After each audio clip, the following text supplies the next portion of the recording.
नमस्कार, देवभूमि समाचार देख रहे हैं आप। मैं हूं आपके साथ स्वीटी दीक्षित। उत्तराखंड की खबरों की ओर रुख करेंगे। गर्मी बढ़ते ही प्रदेश में वनाग्नि की घटनाएं बढ़ने लगती है। रविवार को प्रदेश में 13 स्थानों पर जंगलों पर आग लगी है। जंगलों में आग लगी है। इन घटनाओं में करीब 40 हेक्टेयर वन क्षेत्र प्रभावित हुए हैं, जबकि 27,08,750 रुपए की आर्थिक क्षति का आकलन किया गया है। बता दें कि बीते दिनों हुई बारिश का असर रहा कि प्रदेश में कहीं भी जंगल में आग नहीं लगी। मुख्य वन संरक्षक, वनाग्नि एवं आपदा प्रबंधन विभाग की ओर से जारी रिपोर्ट के अनुसार रविवार को गढ़वाल में 7 और आरक्षित वन क्षेत्रों में 6 स्थानों पर वनाग्नि की घटनाएं दर्ज की गई। जंगलों की इस आग को लेकर पूर्व नेता प्रतिपक्ष प्रीतम सिंह ने कहा है कि सरकार की तैयारी पूरी नहीं है और तैयारियों का अंदाजा त्यूनी तहसील में हुई आगजनी की घटना से देखा जा सकता है, जबकि विभागीय अधिकारी अपनी तैयारी पूरी बता रहे हैं। विभाग के नोडल अधिकारी निशांत वर्मा की माने तो विगत वर्षों की तुलना में इस बार नुकसान और आगजनी की घटनाएं कम हुई है।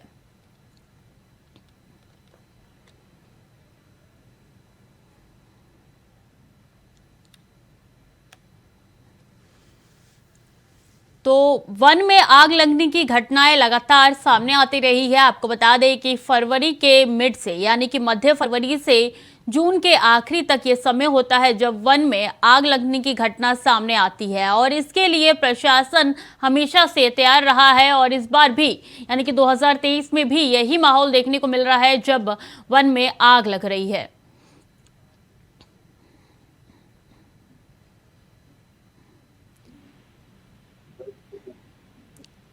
हमारे साथ काजी निजामुद्दीन पूर्व विधायक है, कांग्रेस से जुड़ गए हैं। बहुत स्वागत है आपका इंडिया वॉइस पर सर। धन्यवाद मैडम। देखिए, इस तरीके से जो वन में आग लग रही है घटनाएं निरंतर सामने आती रहती है। इस साल भी ये घटनाएं सामने आई है। आपका इस घटनाओं पे क्या कुछ कहना है? लगातार वन अग्नि की यहाँ पर शिकायतें मिलती रहती हैं, और आप अगर कहीं भी पहाड़ी रास्ते पर चलें और रात के टाइम वो देखें, दूर दूर से दिखाई देती हैं। हद है नैनीताल शहर से भी दिखाई देती हैं, और श्रीनगर से आगे रुद्रप्रयाग वगैरह की तरफ जब आप चारधाम यात्रा की तरफ जाएं तो दिखाई देती हैं। बड़ी भयावह आग दिखाई देती है। लेकिन ये भारतीय जनता पार्टी की सरकार इस और ध्यान ना देकर जनता का ध्यान मजार ढूंढ रहे हैं, लैंड जिहाद ढूंढ रहे हैं। जो बेसिक मुद्दे हैं उन पर नहीं, उनसे दूर भटकाने की कोशिश कर रहे हैं। जनता का दिमाग और ध्यान भटकाने की कोशिश कर रहे हैं ताकि जनता भटक जाए और वन अग्नि को पीछे छोड़ दे और भावनात्मक विषयों पर लाते हैं। जो विषय है ही नहीं, जो विषय थे ही नहीं, उन विषयों को उत्पन्न करते हैं और उन्हें बढ़ाते हैं और बनाते हैं। तो ये तो भारतीय जनता पार्टी की पूरे देश की हर स्तर पर राजनीतिक उनके विषय हैं कि भावनाएं भड़काते हैं। अब वन में आग लग रही है, जान माल की, वन्य जीवों की नुकसान हो रहा है, प्रदूषण हो रहा है। हम ऐसे एक प्रदेश में हैं जहां ग्लोबल वार्मिंग से सबसे पहला नुकसान हमारे ही प्रदेश को हुआ। ग्लेशियर है हमारे यहाँ। जी, आपके सवालों का जवाब ले लेते हैं। हमारे साथ केदार सिंह रावत जुड़ गए हैं, पूर्व विधायक है बीजेपी से। बहुत स्वागत है आपका इंडिया वॉइस पर। देखिए, हमारे साथ काजी निजामुद्दीन भी जुड़े हुए हैं जो कांग्रेस से हैं। उन्होंने कहा है कि आप लोग जो है ये वन विभाग में जिस तरीके से आग लग रही है उन सब घटनाओं को हटाने की कोशिश कर रहे हैं और मजारों पर ध्यान भटकाना चाहते हैं। जी चलिए, तो निजामुद्दीन भाई जो हैं उनका अपना वो है मत है, लेकिन वास्तव में जो ये वनाग्नि की समस्या है ये एक मूलभूत समस्या है जिससे वनों को बचाया जाना चाहिए, पर्यावरण भी इससे बचाया जाना चाहिए। और सरकार की ओर से, वन विभाग की ओर से जो भी एहतियाती कदम उठाए जा सकते हैं, जो भी वनाग्नि को रोकने के कदम उठाए जा सकते हैं, उस तरफ जो है बराबर उनको ट्रेंड किया जा रहा है। वनाग्नि कर्मचारियों को, स्थानीय निवासियों को, कुछ लोगों को उससे जोड़ने का भी प्रयास किया जा रहा है। और किस तरह से वनाग्नि को रोका जाए इसके लिए जन जागरूकता का भी जो है संदेश दिया जा रहा है। और वनों में जो है किस तरह से आग न फैले, खाइयां कहीं पे बनानी पड़ रही हैं, कहीं पे जो है डिस्टेंसेस क्रिएट करने पड़ रहे हैं। वो सब जो एहतियाती कदम हैं वो वन विभाग की तरफ से उठाए जा रहे हैं। जी, लेकिन सवाल एक ही सब उठा रहे हैं कि आखिर जब हर साल यही घटना होती है, तो पहले से ये सरकार सतर्क क्यों नहीं रही? नहीं, पहले से ऐसा है कि ये जो घटनाएं हैं ये आम तौर पर मई जून में ही ज्यादा दिखाई देती, क्योंकि अभी तो पहाड़ में लगभग एक सप्ताह पहले तक या 3-4 दिन पहले तक जो है बरसात का ही मौसम जैसा था, और अब जो है ये 2-3 महीना जरा इसमें ज्यादा सजग रहने की आवश्यकता है, तो उसके लिए कदम उठाए जा रहे हैं। ये पूरे वर्ष भर का वो नहीं है, लेकिन 2-3 महीने के लिए जो कदम उठाए जा सकते हैं वो उठाए जा रहे हैं। जी, हमारे साथ लगातार काजी निजामुद्दीन भी जुड़े हुए हैं। देखिए, इनका साफ तौर पे कहना है कि जो ऐतिहासिक कदम हैं वो उठाए जा रहे हैं, तमाम एहतियातन को देखा जा रहा है, और वन में जिस तरीके से आग लग रहा है उन सबको बुझाने की कोशिश लगातार जारी है। काजी, आपका क्या कहना है? केदार भाई हमारे मित्र हैं। केदार भाई नमस्कार। जी नमस्कार जी। बहुत दिनों बाद आपसे मुलाकात। अब सबसे गंभीर विषय ये है, ये समझिए आप कि आज वन अग्नि की लड़ाई कौन लड़ेगा, उसकी तैयारी कौन करेगा? वन विभाग करेगा। वन विभाग के चीफ को गलत तरीके से हटाना, हाई कोर्ट उनको रीइंस्टेट करता है, उनको फिर चार्ज नहीं देना, उनको वहां बिठाए रखना। एक वन विभाग का पूरा सिस्टम इस समय ऐसा लग रहा है जो कि टेम्परेरी जैसा लग रहा है कि कोर्ट के आदेश पर पीसीसीएफ को चार्ज मिला, और इस समय ना उनको परमानेंट माना जा रहा है, ना उनसे काम लिया जा रहा है। परिस्थिति यह है कि वन जल रहे हैं और वन विभाग का ये ढांचे का पता नहीं है कि उसका मुखिया कौन है, उसका बड़ा कौन है, डिसीजन कौन लेगा। ये सरकार का मिसमैनेजमेंट है, और ये सरकार की नाकामयाबी है कि कौन अधिकारी काम कर रहे हैं, कौन अधिकारी इस समय जिम्मेदार हैं। जब अधिकारी ही जिम्मेदार नहीं होंगे और अधिकारी ही सही नहीं होंगे, परमानेंट नहीं होंगे, तो क्या काम करेंगे? कैसे वन अग्नि रुकेगी? एक वन अग्नि नहीं, और बड़े नुकसान इसमें हो रहे हैं। तो ये तो सरकार की विफलता है, नाकामयाबी है, विशेषकर वन विभाग को लेकर। केदार सिंह रावत जी, जवाब दीजिए। नहीं, देखिए, काजी भाई का कहना अपनी जगह पे है, उन्होंने अपनी बात रखनी है विपक्ष के नाते, लेकिन सरकार की ओर से जहाँ तक उनका कहना है कि मिसमैनेजमेंट है, ऐसा कुछ नहीं है। जो एहतियाती कदम है वो लगातार जो है उठाए जा रहे हैं। वन कर्मियों को जो है प्रशिक्षण दिया जा रहा है, स्थानीय निवासियों को जागरूक किया जा रहा है, और जहाँ तक हाफ का प्रश्न है वन विभाग के मुखिया का, उसके तो हाई कोर्ट का डिसीजन हुआ तो उनको जो है चार्ज दे दिया गया, और हाई कोर्ट के डिसीजन में ये कहा गया है कि वो नीतिगत कोई निर्णय नहीं ले सकते हैं। तो नीतिगत निर्णय लेंगे तो सरकार हाई कोर्ट के आदेश का परिपालन करेगी, और अभी तो वो इसी महीने अंत में जो है रिटायर्ड भी होने जा रहे हैं। तो जो वो काम कर सकते हैं वन विभाग के मुखिया के नाते वो कर रहे हैं, लेकिन नीतिगत निर्णय से स्वयं हाई कोर्ट ने उनको निर्णय लेने से जो है रोका है अपने निर्णय में। तो ये मेरा सीधा आरोप है, जबकि मुखिया ही परमानेंट नहीं है तो क्या काम होगा, क्या नीतियां बनेगी, क्या नीतियों का क्रियान्वयन कैसे होगा? मुखिया परमानेंट है, अभी 30 अप्रैल तक तो है काजी भाई। केदार भाई, जब बिना मुखिया के ऐसा है ना, बिना मुखिया का विभाग है, तो जो मुखिया है ऐसा बिना मुखिया के किसने कह दिया? नहीं तो है, लेकिन कोर्ट के बनाए हुए हैं, और मालूम है रिटायर होने वाले हैं, जो इसका जो इस परिस्थिति के मुखिया हैं उनकी सुनवाई सबऑर्डिनेट सही तरीके से नहीं करेंगे, पूर्णकालिक नहीं माना जा सकता। तो ये एक बड़ी समस्या है उत्तराखंड के वन विभाग को लेकर। तो आप जानते हैं कार्यपालिका को तो नए तरीके से आदेशों का पालन तो करना ही, तो कहीं सरकार की गलती रही होगी ना, जो न्याय करके उनको चार्ज दिलाना पड़ा। ये मिसमैनेजमेंट ऑफ गवर्नमेंट कहलाएगा ना? नहीं, ऐसा कुछ नहीं है। काजी निजामुद्दीन जी और केदार सिंह रावत जी, आपको बहुत बहुत धन्यवाद हमारे साथ जुड़ने के लिए, अपना कीमती वक्त हमारे साथ साझा करने के लिए। कोरोना के बढ़ते मामलों को देखते हुए सोमवार को स्वास्थ्य मंत्री धन सिंह रावत ने अस्पताल पहुंचकर मॉक ड्रिल का निरीक्षण किया। उन्होंने अस्पताल की व्यवस्थाओं को लेकर अधिकारियों को बेहतर रोडमैप तैयार करने के भी निर्देश दिए। साथ ही उन्होंने बताया कि देहरादून के जिला अस्पताल में 100 अतिरिक्त बेडों की व्यवस्था भी की जा रही है, जिससे कोरोना के मरीजों को किसी प्रकार की समस्या का सामना न करना पड़े। उन्होंने बताया कि भारत सरकार से भी वैक्सीन की अतिरिक्त डोज मंगाई गई है, जिससे लोगों को 100% वैक्सीनेशन का भी लाभ दिया जा सके। आपको बता दें कि राज्य में प्रतिदिन 2 दर्जन से ज्यादा कोरोना के मरीज दर्ज किए जा रहे हैं।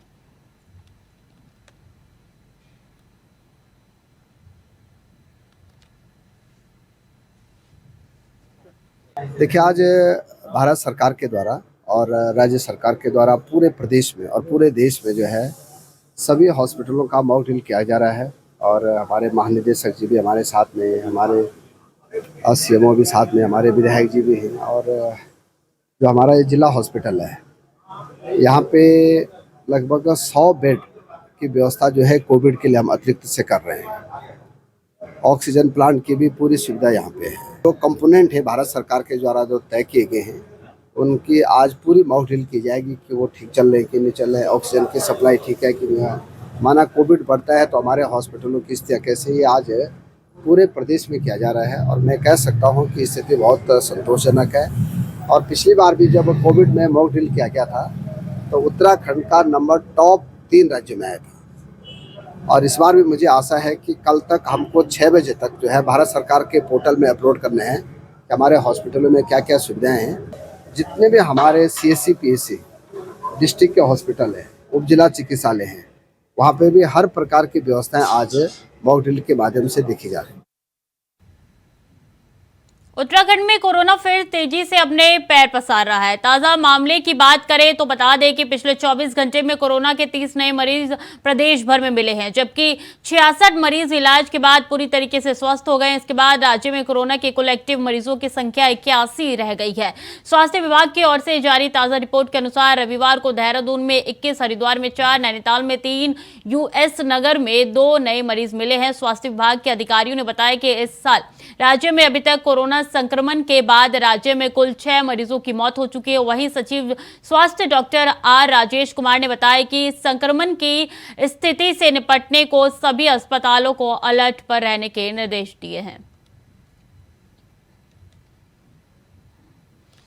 तो वेश बदलकर फिर से डरा रहा है कोरोना और देखिए लगातार कोरोना के केसेस में इजाफा देखने को मिल रहा है और इसी संदर्भ में तमाम राज्यों में मॉक ड्रिल का आयोजन हुआ है। 2 दिवसीय मॉक ड्रिल है, आज और कल यानी कि सोमवार और मंगलवार को ये मॉक ड्रिल रखा गया है। इसी के संदर्भ में खुद स्वास्थ्य मंत्री अस्पताल पहुंच रहे हैं और तमाम चीज़ों का जायजा ले रहे हैं। एक बाद एक कोरोना के केसेस लगातार बढ़ते जा रहे हैं और लगातार सरकार द्वारा जनता को सतर्क रहने के निर्देश भी दिए जा रहे हैं।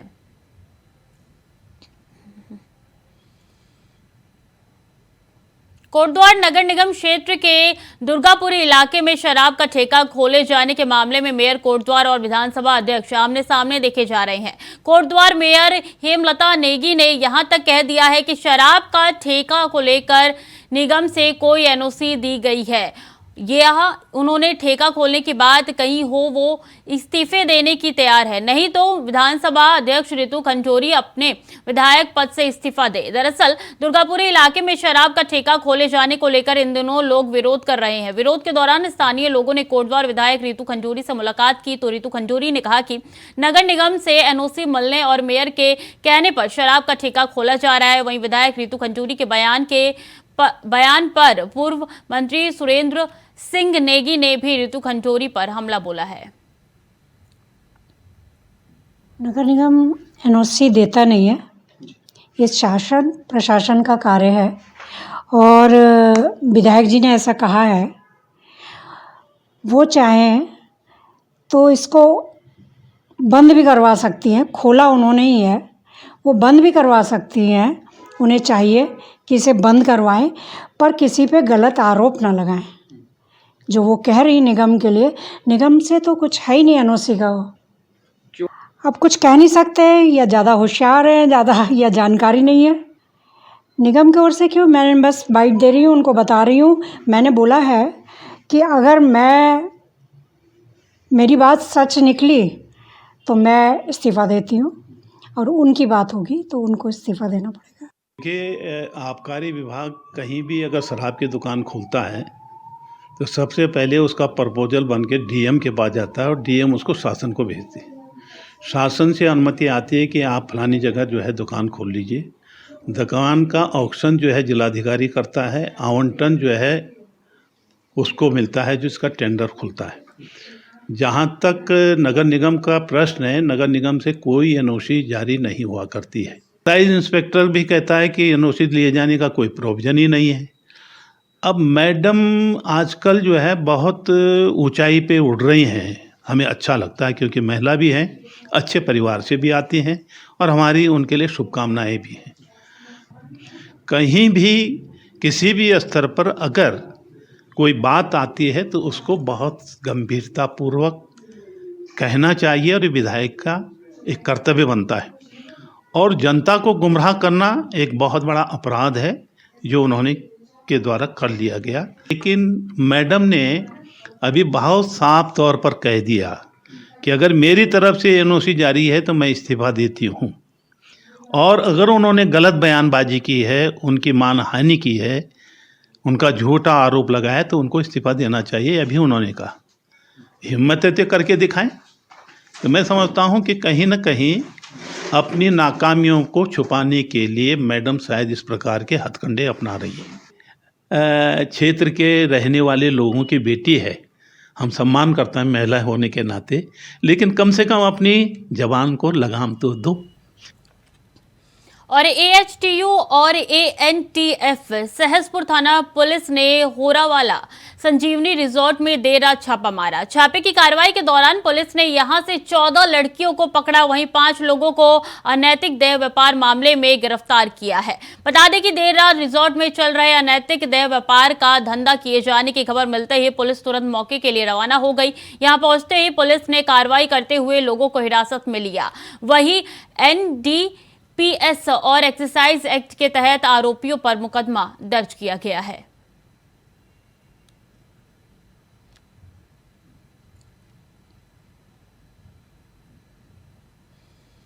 जसपुर में एक महीना पहले जसपाल सिंह ने अपनी पत्नी कुलविंदर कौर का एक्सीडेंट कराया था, जिसके बाद पीड़ित परिजनों की तहरीर पर पुलिस ने मुकदमा दर्ज कर जांच शुरू कर दी थी और आरोपी पति को जेल भेज दिया था। वहीं महिला को अस्पताल में भर्ती कराया गया था, जहां आज सुबह उपचार के दौरान महिला की मौत हो गई। इसकी सूचना के बाद पुलिस ने शव को कब्जे में लेकर पोस्टमार्टम के लिए भेज दिया है और आगे की कार्रवाई में जुट गई है।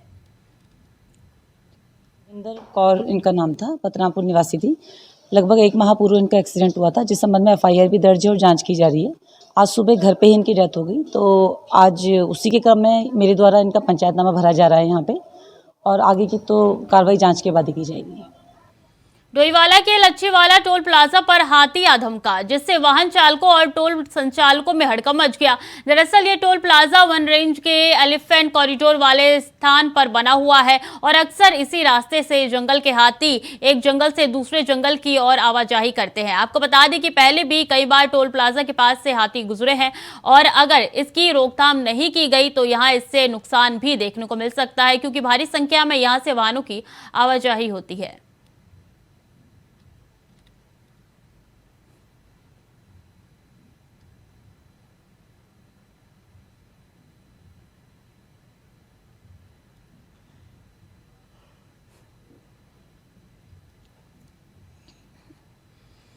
धर्मनगरी हरिद्वार में ब्राह्मणों के अलग अलग संगठनों को एक मंच पर लाने के प्रयास को लेकर एक बैठक की गई, जिसमें उत्तराखंड ब्राह्मण महासंघ गठन पर सहमति बनाई गई है और इसकी जिम्मेदारी पंडित विशाल शर्मा को दी गई है, जिसको लेकर पत्रकारों से बात करते हुए उन्होंने बताया कि उत्तराखंड ब्राह्मण महासंघ उत्तराखंड सरकार से परशुराम जयंती के अवसर पर अवकाश की मांग करता है।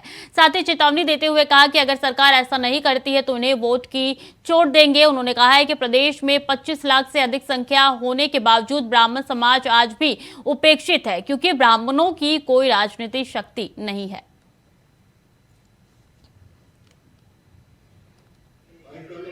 आज भगवान परशुराम की जो धर्मशाला है पैरागी कैंप में, वहाँ पर हमारी समन्वय बैठक हुई, जिसमें उत्तराखंड के 35 संगठनों ने हिस्सा लिया और सबकी सहमति से हम एक मंच पर लाने का जो प्रयास था वो सक्सेस हुआ और एक उत्तराखंड ब्राह्मण महासंघ का गठन हुआ, जिसकी पूरे प्रदेश की जिम्मेदारी मेरे को एज ए संयोजक मिली और मैं उस जिम्मेदारी पे खरा उतरने की 100% कोशिश करूँगा। हमारे भगवान विष्णु के 6ठे अवतार हैं भगवान परशुराम।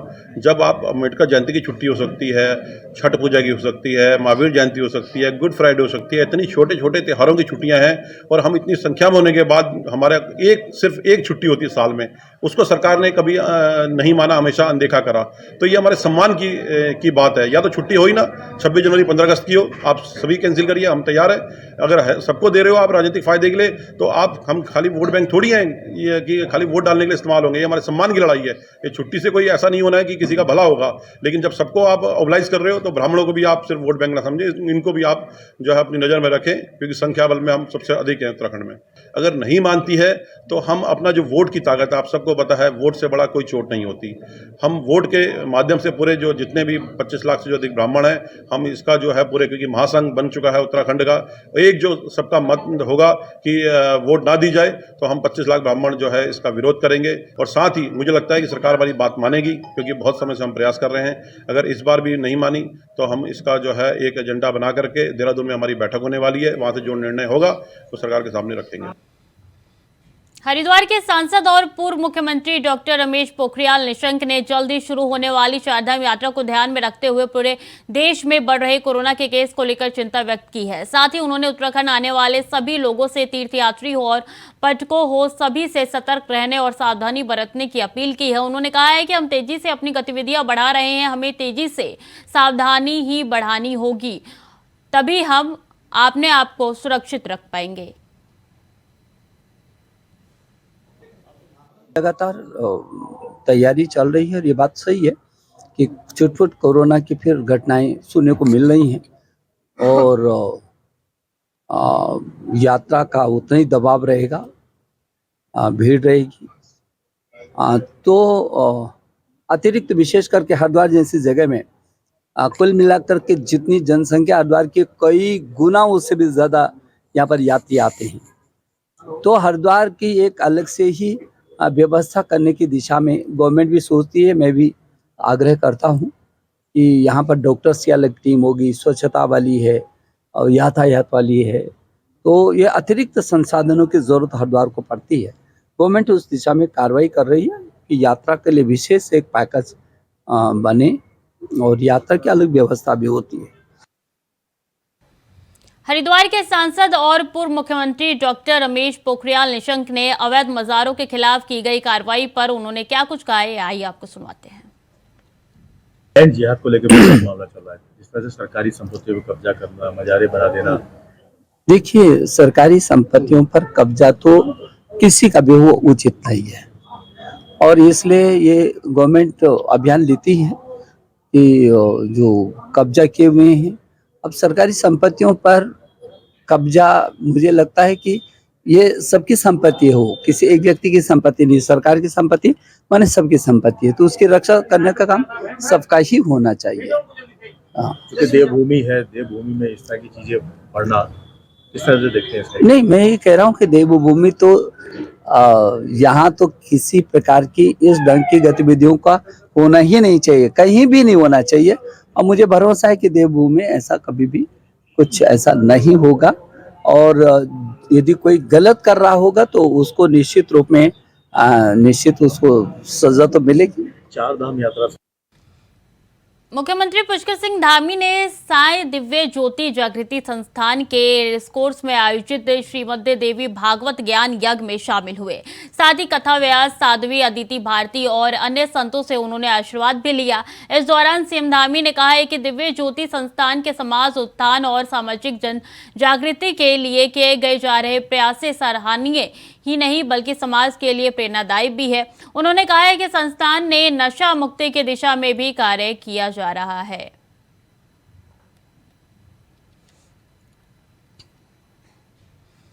श्री बद्रीनाथ केदारनाथ मंदिर समिति के अध्यक्ष अजेंद्र अजय ने आज विभिन्न विभागों के अधिकारियों के साथ श्री बद्रीनाथ धाम का भ्रमण कर वहां चल रहे पूर्ण निर्माण कार्यों का निरीक्षण किया और यात्रा व्यवस्थाओं का जायजा लिया। उन्होंने कपाट खोलने की तिथि को ध्यान में रखते हुए अधिकारियों को कार्यों में तेजी लाने के निर्देश दिए। बीकेटीसी अध्यक्ष अजेंद्र अजय ने कहा है कि 27 अप्रैल को भगवान बद्री विशाल के कपाट श्रद्धालुओं के लिए खोल दिए जाएंगे, लिहाजा विभिन्न कार्यों में तेजी लाई जाए। उन्होंने कहा है कि निर्माण के कार्यों के कारण श्रद्धालुओं को किसी भी प्रकार की असुविधा ना हो।